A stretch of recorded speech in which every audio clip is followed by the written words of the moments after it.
সুপ্রিয় দর্শক, আপনাদের প্রিয় অনুষ্ঠান জীবনের গল্প নিয়ে আরেকটি সুন্দর আপুর কাছে চলে আসলাম। তো আপুটার আমরা পরিচয় জেনে নেই। আপু কোথা থেকে এসেছে? আসসালামু আলাইকুম আপু। ওয়ালাইকুম আসসালাম। আসসালামু আলাইকুম। কেমন আছেন আপু? এই তো আছি আলহামদুলিল্লাহ, ভালো কোনো রকম। আপু কোথা থেকে এসেছেন? আসছি টাঙ্গাইল থেকে। টাঙ্গাইল থেকে? জি। ও আচ্ছা, বুঝতে পারছি। আপু তোমার নামটা কি? আমার নাম নূপুর। নূপুর। বাহ, সুন্দর নাম। তো আপু আমাদের কাছে কি জন্য, কেন এসেছেন? আসলে আসছি, মনে করেন যে আমার গ্রামে, ওই যেখানে আমার বাড়ি, সেখানে একটা মেয়েও আমার মতো এরকম গরিব অসহায়, দিন আনে দিন খায়। তো ও আপনাদের মাধ্যমে একটা বিয়ে হয়েছে, এখন আলহামদুলিল্লাহ অনেক ভালো আছে। তো আমাকে বলছিল, তো তাই আর কি ওর মাধ্যমে আপনাদের সাথে যোগাযোগ করা। বুঝতে পারছি আপু, তার মানে আমাদের মাধ্যমে যে মেয়েটা বিয়ে ছিল সেই মেয়ের মাধ্যমে যোগাযোগ করে আমাদের এখানে আসা হয়েছে। তোমার কি বিয়ে শাদী হয়েছিল? না ভাই, আমার বিয়ে শাদী হয় নাই। আসলে আমরা গরিব মানুষ, তো তাই এখন তো মনে করেন সবাই টাকা ছাড়া কথাই বলে না। বুঝতে পারছি। তার মানে কি তোমাদের যৌতুক দেওয়ার সামর্থ্য নাই? না। ও আচ্ছা আচ্ছা। আপু তোমার পরিবারে কে কে আছে? আমার মা আছে, মাও অসুস্থ। বাবা রিক্সা চালাইতো, বাবাই মনে করেন যে সংসারটা চালাইতো।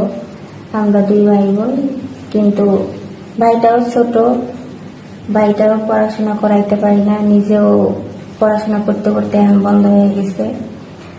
আচ্ছা, বুঝতে পারছি। তার মানে তোমার মা অসুস্থ, বাবাটাও এখন বয়স, হ্যাঁ। মানে বার্ধক্যজনিত সমস্যার কারণে পড়াশোনা করতে পারেন না, তাই তো? হ্যাঁ, করতে পারে না। এখন মনে করেন বাবা একটা রিক্সা চালাইতো, যাই হোক আমাদের কোনো মতো দিনকাল চলতো।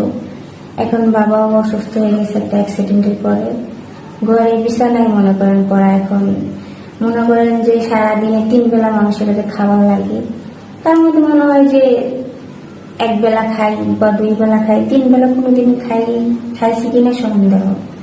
আচ্ছা, বুঝতে পারছি আপু। আসলে খুবই কষ্টের কাহিনী, যেহেতু আপনার আব্বুটা কর্ম করতো, সেই মানুষটা এখন অসুস্থ হয়ে পড়েছে।